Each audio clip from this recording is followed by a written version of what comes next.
नमस्कार. आज मराठी व्याकरण या घटकातला एक आगळा घटक अभ्यासणार आहोत. बघा, प्रश्न असा आहे, सभेत सर्वांना पत्रके वाटण्यात आली. बघा, हे उदाहरण आहे. या उदाहरणावर आपल्याला प्रश्न विचारला जाऊ शकतो. वाक्यातील कर्ता ऑब्लिक कर्म ओळखा. आणि आणखी एक प्रश्न यावर केला जाऊ शकतो आपल्याला, कोणता तर प्रयोग ओळख. असे दोन प्रश्न आपल्याला विचारले जाऊ शकतात. आता लक्षात घ्या, आपल्याला प्रयोग ओळखायचा असेल किंवा कर्ता कर्म जर ओळखायचा असेल तर आपली जी पद्धत आहे त्या पद्धतीचा आपल्याला अवलंब करावा लागेल. बघा, या वाक्यामध्ये क्रियापदाचं कार्य कोण करतो तर वाटण्यात आली असं म्हटलं गेलेलं आहे. पत्रके वाटण्यात आली. आता या ठिकाणी जो आली हा शब्द आला, हा आली म्हणजे कोणती क्रिया घडली हो तर येण्याची. या वाक्यामध्ये कोणती येण्याची क्रिया घडलेली नाही. हे जे क्रियापद आले हे क्रियापद कोणते तुमचं संयुक्त क्रियापद आहे. आणि संयुक्त क्रियापद जर असेल तर संयुक्त क्रियापदामध्ये लक्षात ठेवा, संयुक्त क्रियापदामध्ये आपल्याला नेहमी जे धातू साधित असतं त्या धातू साधिताला आपल्याला प्रश्न करावा लागतो. धातू साधित कोणता आहे तर वाटण्यात. मग यामध्ये कोणती क्रिया घडली तर वाटण्याची. मग वाटणारा कोण असा आपण प्रश्न केला, वाटणारा कोण, तर याचं उत्तर आपल्याला मिळत नाही. याचं उत्तर आपल्याला मिळत नाही. म्हणजे वाक्यामध्ये आपल्याला कर्ता जर शोधायचा असेल तर दुसरी पद्धत वापरावी लागेल. बघा, मग आपण म्हणलं वाटलेले काय, वाटलेले काय, तर याचं उत्तर आपल्याला मिळतंय. वाटलेले काय तर आपल्याला वाटलेले काय याचं उत्तर मिळतं पत्रके. पत्रके हे या वाक्यातलं काय आहे तर कर्म आहे.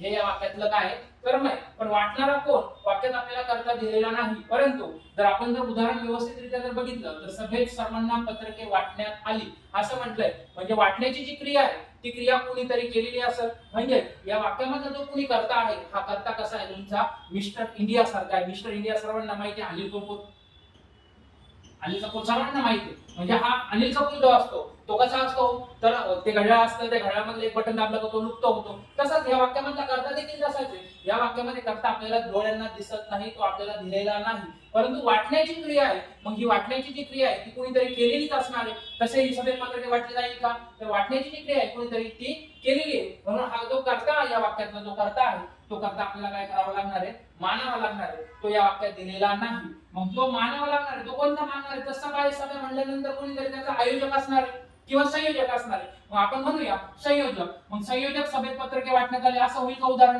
तर अजिबात होणार नाही. संयोजक सभेत सर्वांना पत्रके वाटण्यात आली असं उदाहरण होणार नाही. मग याच्यामध्ये थोडासा आपल्याला बदल करावा लागणार आहे. मग आपण असं जर म्हटलं संयोजकांकडून, काय म्हटलं आपण संयोजकांकडून सभेत पत्रके वाटण्यात आली. आता हे योग्य उदाहरण झालं, बरोबर, हे योग्य वाक्य झालं. नुसतं असं जर म्हटलं संयोजक सभेत सर्वांना पत्रके वाटण्यात आली हे वाक्य होत नाही. संयोजकांकडून सभेत सर्वांना पत्रके वाटण्यात आली. आता या ठिकाणी बघा, वाटणारे कोण हो या प्रश्नाचा आपण प्रश्न केला. वाटणारे कोण तर त्याचं उत्तर मिळतं आपल्याला संयोजक. संयोजक कोण झाला तुमचा वाक्यातला कर्ता. आणि हा जो कर्ता असतो हा कर्त्याला आपण काय म्हणणार आहे मिस्टर इंडिया. आणि मिस्टर इंडियाला आपण मराठी व्याकरणामध्ये नाव द्यायचंय. काय नाव देणार, हा कर्ता कोण आहे तुमचा तर याला म्हणलं जातं अध्यारूत कर्ता. काय म्हणलं जातं याला अध्यारूत कर्ता.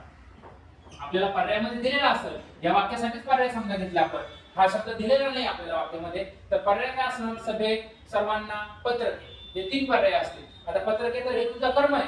त्यानंतर सर्वांना हे देखील द्विकर्म क्रियापदाची रचना. हे सर्वांना म्हणजे त्यांना पण काय मिळतं म्हणजे हे देखील काय तुमचं कर्मच आहे. आणि सभेत हे काय तुमचं ठिकाण आहे, बरोबर. पण पर्यायामध्ये दिले तर मग चौथा पर्याय काय असणार तुमचा अध्यारूत करता. अध्यारूत म्हणजे काय तर लुप्त, लपलेला, जो आपल्या डोळ्यांना दिसत नाही, तो आपल्याला काय करावा लागतो मानावा लागतो. मानावा लागतो म्हणून आपण काय म्हणतो त्याला मिस्टर इंडिया. आणि याच प्रश्नासाठी जर आपल्याला विचारलं गेलं प्रयोग ओळखा, काय विचारलं गेला प्रयोग ओळखा, तर अतिशय साधा सोपा आहे. वाक्यात कर्ता पण आहे, वाक्यात कर्म पण आहे. कर्माला प्रत्यय नाही. बघा, कर्माला प्रत्यय नाही म्हणजे हा प्रयोग कोणता आहे तुमचा कर्मणी प्रयोग.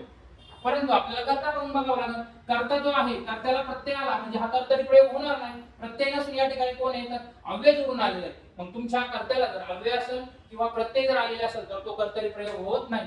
हा अव्यय, हा कोणता अव्यय तर शब्दयोगी अव्यय. शब्दयोगी अव्ययांचे शब्द आलेला आहे. आणि कोणता शब्दयोगी अव्यय तर कडून हा शब्दयोगी अव्यय. आणि कडून शब्दयोगी अव्यय जर कर्त्याला जोडून जर आला तर तो आपण प्रकार सांगतो कर्म कर्तरी. कोणता सांगतो आपण कर्म कर्तरी प्रयोग, किंवा यालाच म्हटलं जातं नवीन कर्मणी. काय म्हटलं जातं याला नवीन कर्मणी. नवीन भावे प्रयोग देखील आहे परंतु या ठिकाणी कर्माला प्रत्यय नाही म्हणून आपण काय म्हणणार आहे नवीन कर्मणी.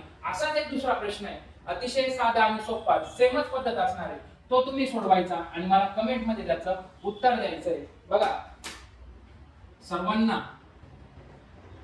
सर्वांना समज दिली जाईल. सर्वांना समज दिली जाईल. हा प्रश्न जो आहे हा तुमच्यासाठी या वाक्यामधला मला तुम्ही काय सांगायचं आहे, कर्ता आणि कर्म. आणि प्रयोग तर तुम्हाला माहित असेल, प्रयोग कोणता होणार आहे तुमचा, नवीन कर्म किंवा कर्म कर्तव्य. धन्यवाद.